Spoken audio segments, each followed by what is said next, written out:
Chain snatching करणारी सराई टोळी जेरबंद, 10 गुन्हे उघड, 4.76 लाखांचा मुद्देमाल जप्त.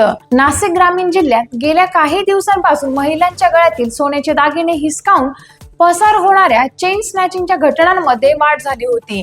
या पार्श्वभूमीवर स्थानिक गुन्हा शाखेने निफाड परिसरात राबविलेल्या धाडसी कारवाईत सराई चेन स्नॅचिंग टोळीला जेरबंद करत जिल्ह्यातील तब्बल 10 गुन्हे उघडकीस करण्यात आले आहेत. पोलीस अधीक्षकांच्या मार्गदर्शनाखाली चेन स्नॅचिंग प्रणव भागात गस्त, नाकाबंदी व विशेष तपास नोंदी सुरू करण्यात स्थानिक गुन्हा शाखेला मिळालेल्या गुप्त माहितीच्या आधारे निफाड चौफुली परिसरात सिने स्नॅचिंग पाठलाग करून हे 2 संशयितांना ताब्यात घेण्यात आले.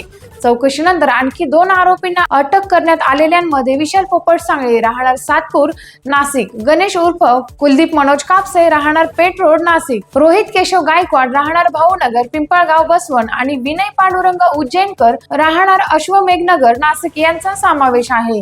चौकशीत आरोपींनी सायखेडा, निफाड, दिंडोरी, पिंपळगाव बसवण, ओझर, वावी आणि लासलगाव पोलीस ठाण्याच्या हद्दीत महिलांचे दागिने जबरदस्तीने हिसकावण्याची कबुली दिली. चोरलेले दागिने विनय उज्जैनकर यांनी विकल्याचेही निष्पन्न झाले. कारवाईत पोलिसांनी 48 ग्रॅम सोन्याची लगड, गुन्ह्यात वापरलेली यामाहा FZS मोटरसायकल व मोबाईल फोन असून एकूण 4,76,000 रुपयांचा मुद्देमाल जप्त केला. उर्वरित मुद्देमाल हस्तगत करण्यासाठी तपास सुरू आहे. आरोपींवर यापूर्वी जबरचोरी, घरफोडी, चोरी, प्राणघातक हल्ला, खंडणी, दुखापत व फसवणुकीचे गुन्हे दाखल असून विशाल साळंगे या सातपूर पोलीस ठाण्यातील एक गंभीर गुन्ह्यात फरार असल्याचेही निष्पन्न झाले.